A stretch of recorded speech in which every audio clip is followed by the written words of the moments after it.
Happy Saturday night. Happy Saturday night, everybody. Welcome to the Bella Mouse House. My name is Bella Mouse, and I was too busy, lazy today to make a proper blog post for you. So instead, I'm just going to be doing a little video. Now, today I was at a friend's wedding, and then I was washing cars for a fundraiser, and then I was at my friend's wedding reception for a lot of hours, and now I'm going to be bringing you some of my favorite Bible passages in the New King James Bible. So, this is my confirmation Bible, and I can't show you the cool. My real name is inscribed on the front, so you don't get to see that. But it's inscribed in silver, and it's really cool. And this Bible is really fancy. And this is my confirmation date, because it's my confirmation Bible. So, anyways, as you can see, I have a lot of colors in here of my lovely tabs. And that is because last year, when I was going through my whole mental crisis, a friend suggested that whenever I find a verse that I liked or comforted me or that really gave me some thought, that I should highlight it and mark it so that I could always come back to it. So at first I was just making a list of the ones I liked, and you can see how far that got me here. But then I actually started marking them down, and now I think I've got a pretty good system. So let's get started. Ignore me and my bad camera. I'm filming this on my laptop, which is being lent to me by my school for a computer class, so just ignore that part. So because this is my confirmation Bible, the first passage that I'm going to go sorry, I just showered. The first passage that I'm going to read is my confirmation passage. This is Psalm 3:3. But you, O Lord, are a shield for me, my glory, and the one who lifts up my head. I actually personally love that verse and the one surrounding it, so I'm going to go ahead and read this little 4 verse section here. Lord, how they have increased. Watch, I'll get this down. Lord, how they have increased who trouble me. Many are they who rise up against me. Many are they who say to me, there is no help for him in God. But you, O Lord, are a shield for me, my glory and the one who lifts up my head. I cried to the Lord with my voice, and he heard me from his holy hill. Personally, I love every verse in the Bible that talks about God being a shield for us, because personally, wow, I say personally a lot. But whenever I'm afraid of something, like if I'm afraid of people, if I'm afraid of failure, if I'm afraid of not being good enough, he is a shield for me. Like, he shields me and my heart from the rest of the world. So nothing can get at me as long as God is my shield, which is going to be always. So that's one of the reasons that I really like this verse. I like how you can totally tell every time that I'm pausing this, because my arm will reach out so I can pause it and make it look almost like a YouTube-esque video. Really great. Okay. I have this one written down in my Bible. It's Isaiah 40, 29, and then 31. And 30 probably too, but I have this one marked in my little pink tab here, and then it's highlighted over here. It says, God gives strength. And let me tell you why. He gives power to the weak, and to those who have no might he increases strength. Even the youths shall faint and be weary, and the young man shall utterly fall. But those who wait on the Lord shall renew their strength. They shall mount up with wings like eagles, and shall run and not be weary, and shall walk and not faint. I love that. I just love that. Because it's like, yeah, no, the strength of man sucks, okay? We all are really, really bad at everything. So just to hear this, he gives power to the weak. Hey, that's us, by the way. That's me. I have no muscle. It's all just this This camera makes me look more muscular, sort of, but no. He gives power to the weak, and to those who have no might, he increases strength.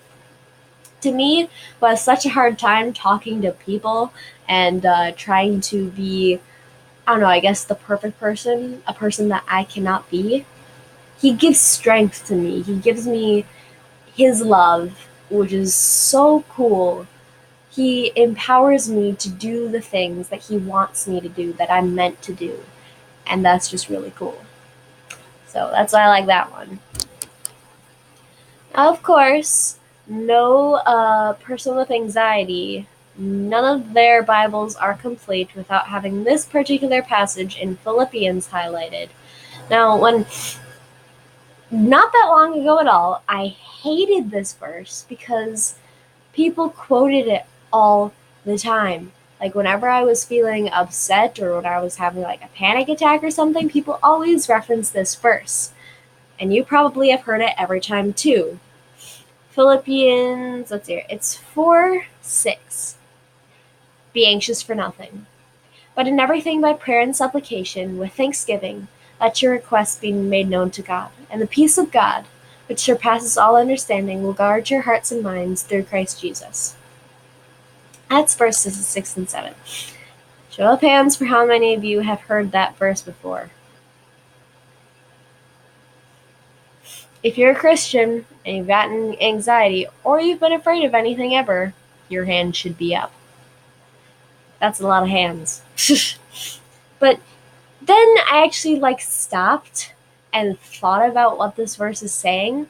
And I'm just like, be anxious for nothing.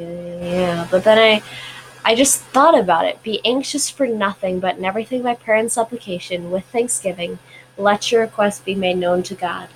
And the peace of God, which surpasses all our understanding, will guard my heart and my mind through Jesus.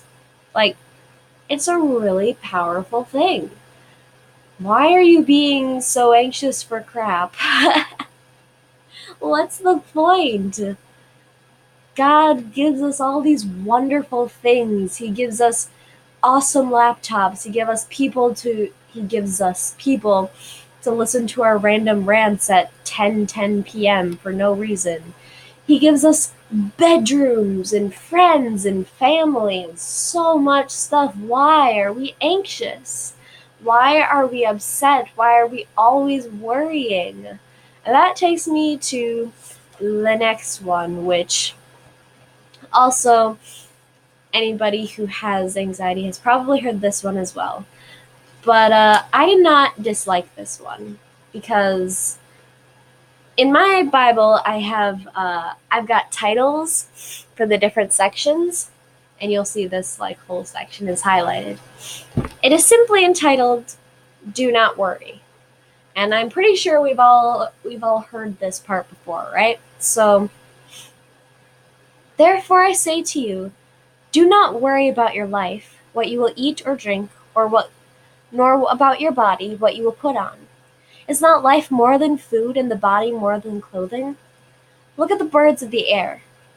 For they neither sow nor reap nor gather into barns, yet your heavenly Father feeds them. Are you not of more in value than they?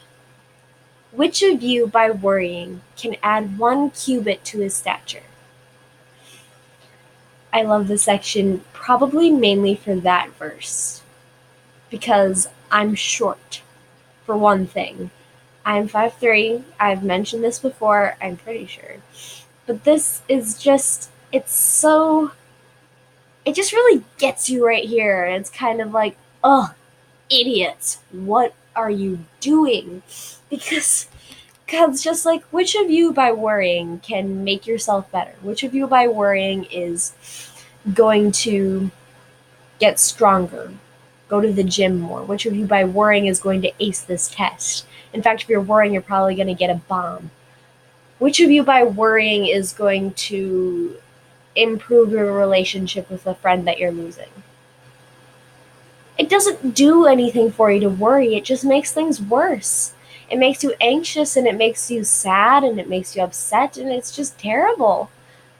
Do not worry. Do not worry about your life. what you will eat or what you will drink, nor about your body, what you will put on. And that's not just clothing. Just by the way, because in the next sentence he says, is not life more than food and the body more than clothing? Because our body is God's house, for one thing. So don't go worrying about what you're putting into it necessarily. Okay, you know what? I'm going to retract that. I said something stupid and I can't edit this video, so we're going to retract that statement because it was false. I think. Whatever. Anyways, so just, you can plan for things. Okay, this is something that my friend has told me before, and it has really stuck with me. It was actually only a few days ago, one of my best friends told me this. It's, you don't have to worry about your future. You can plan for it. You can be ready for it, but you should not worry. Being upset and worrying, and it just makes you miserable before anything bad can happen. And then once something bad does happen, then you're even more miserable. Do not be anxious. Worry about nothing. Be anxious for nothing. For which of any of you can add anything to your life, make it any better, by hiding in a closet and worrying about what you said to that one guy, that one time that this guy that you really liked? Which of you, by worrying, is going to get a better grade, etc., etc.? Here's some food for thought. So, yeah. Anyways, so thank you for bearing with this frankly quite awful video, and that probably dragged on longer than it needed to. Thank you so much for dropping by the Bella Mouse house. Please ignore the fact that my procrastination led me to make a video and then post it at 10:15. But hey, I'm staying on track, and I think that's pretty cool. Anyways,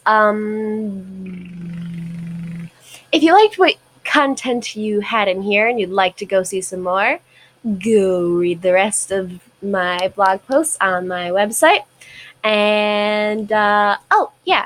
If you have any ideas for future things that you would like me to talk about, or if you just want to say hi, or if there's something you want to ask me, just go back down below and comment, and it'll be awesome. I love it when people send me comments.